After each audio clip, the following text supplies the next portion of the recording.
What is up? What is going on, everybody? Welcome back and welcome in to the Seattle Mariners post-game recap. A dud tonight. The Mariners lose to the A's 6-1.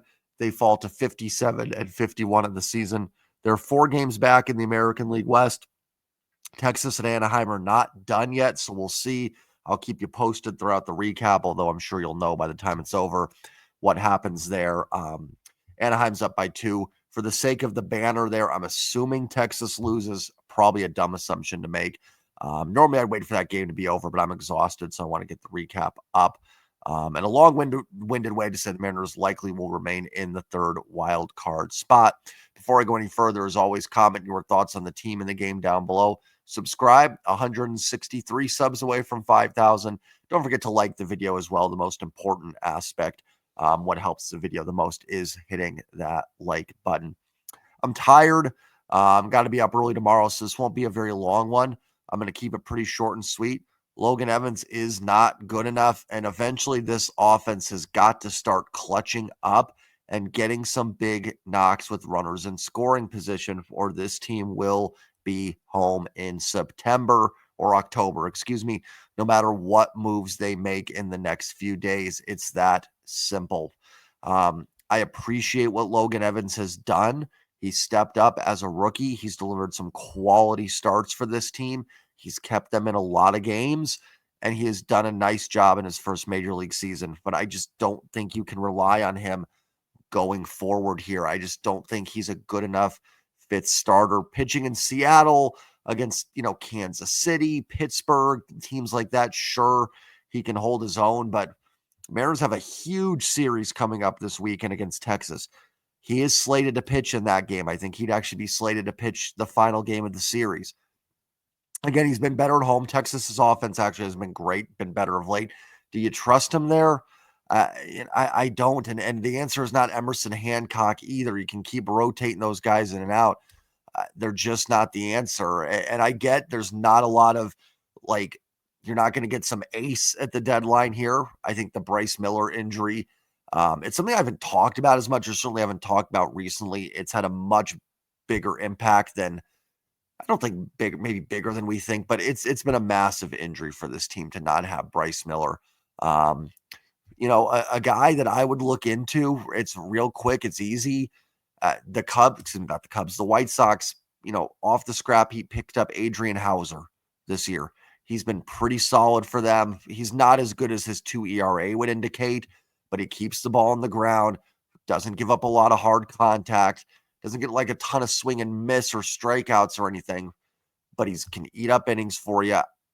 I would send the White Sox something. What do you want?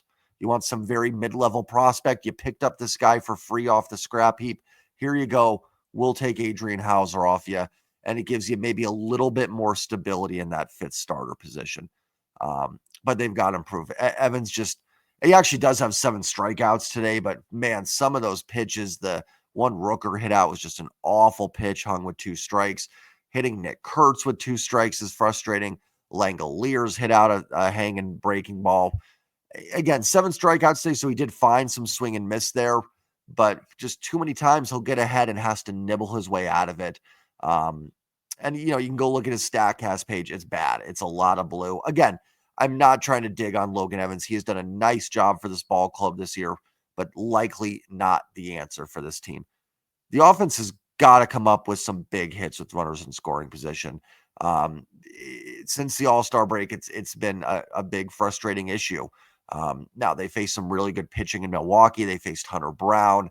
Even Severino isn't bad. He hasn't been good in Sacramento, but he's capable. And faced Kikuchi, Soriano, but just too much with runners left on. I think 1 for 9 again today with runners in scoring position, just not acceptable. Cole Young did sting the ball in that at bat in the 4th inning, maybe a little bit unlucky there, but they had an opportunity after getting down 4-0. They loaded up the bases with 2 outs. Severino was behind 3-0 to Cole Young, even though Young did, sting that ball pretty well, and it took a very nice play by the shortstop. That was probably ball 4. That gets you a run there. Even in the 6th, they're down 6-1. They got a couple runners on there with 1 out. Someone bloops a base hit in there, keeps the line moving. It's 6-2, tying runs on deck. They could have clawed back into the game a little bit. First inning, JP walks when Severino's fallen down during the first couple pitches. Cal gets a 1-out single. They don't score. Just too many runners left on base from this baseball team. They've got to start clutching up a little bit, and they've got to start someone's got to find a gap. Even yesterday was a nice victory. It's a victory we're used to from past Mariners teams. Really good starting pitching and just enough offense. But they've got to be a little bit better. They are capable. They are very, very capable. And again, like, you can make the additions, but a lot of it falls on the guys that are currently there as well. Like, I look at JP has got to start playing better baseball. I can dig on Logan Evans, but that Lawrence Butler hit that started that third inning, I think that's a play JP needs to make there. At least it's a possible play to make. I think it kind of went off the mound and went off his glove a little bit. You've got to find a way to make that. There's been too much of that from JP. The defense, it's not been very good. And some of his throws to first, it's like, what are you doing? And offensively, he's been really bad the last, I don't know how far back this goes. I feel like it's been about a month, maybe a little bit less than that. JP's got to pick it up. Got to get him going a little bit. Like, Randy's been hot. Julio's been better on this road trip. I'm never going to go after Cal with the season he's having. But the sequencing's got to be better too, right? Sometimes it's not just, one guy to pick on, but just in general, overall, the team's got to have better performances. It does sound like Tyler Locklear is coming up to the big league squad. I wonder if Luke Raley's going on the IL. It seems like Luke's been dealing with some stuff. Clearly he's hurt. He hasn't played. I don't necessarily think Locklear for Raley makes a ton of roster sense, but the roster is also probably going to look a lot different in 48 hours. So I'm kind of going to hold back on any judgment of moves until we see what happens on Thursday with the trade deadline. So I'm not going to dive too much into, why are they doing this? Why are they doing that? I mean, having Solano and Locklear on the team does not make any sense. But if it's for 48 hours, I mean, who cares, to be honest? So we'll see how it looks on Thursday. If they're both on the team on Thursday, then I think it's a little bit weird. So they may just be thinking, hey, we're facing a lefty tomorrow. Let's get a bat up here that can hit lefties. I think Locklear actually has reverse platoon splits, but, whatever. So we'll see, maybe Tyler Locklear can help. That would be great too. Maybe he comes up, and he's been crushing it in Tacoma recently. So maybe he, has some big games for the team. Maybe this is just a short thing until the roster plays its way out here over the next couple days. It could be DFAing Solano, but with the Raley news kind of that he's dealing with some stuff, you can make that move retroactive to, I think, the 24th. So Raley's already, a week into his IL stint, essentially, if you wanted to do that. So I think that's very likely. So yeah, I mean, not much to add. It's a dud. Let's check out and see if Texas and Anaheim have done anything. 7-5 Angels have them loaded bottom of the 8th. So hopefully the Angels hang on there. I don't like it, but sometimes I get to a point in the season where I'm like, hey, each day I go to sleep and the Mariners are in a playoff spot, it's a good thing. We are, each day is one step closer to the end of the season. It's crazy. Yesterday the Mariners win and everybody loses, and it was a perfect day. Then, of course, today the Mariners lose and like everybody wins, minus maybe Texas. Houston wins, Yankees win, Red Sox win. Only the Mariners could have everything good from yesterday undone 24 hours later. A very Mariners thing to do. Yeah, it's just been a lot of back and forth the last couple weeks. I think it's been since the Miz game. It's been win-loss, win-loss, win-loss, win-loss. And that can wear on you too. Certainly losing a lot wears on you, but at least you kind of know where it's going. The back and forth can get very frustrating because you think you're coming out of it. You think you're having that game, and then boom, loss. And then you come out like, okay, here we go. Nope. Then there's another loss. So it can get very, very frustrating. Listen, bottom line, you got a chance to win the series tomorrow. The A's are playing good baseball. They just came off a 4-game sweep in Houston. It's a good offense. This is not the first team that Brent Rooker is going to hit a 3-run home run against, or that Shea Langoliers is going to take deep. If you have Brian Wu going tomorrow on the bump, Springs has, I think, been kind of up and down. I don't have the numbers up in front of me right now. So you definitely feel like you got an opportunity to win this series. I feel like I say that all the time and it never works out.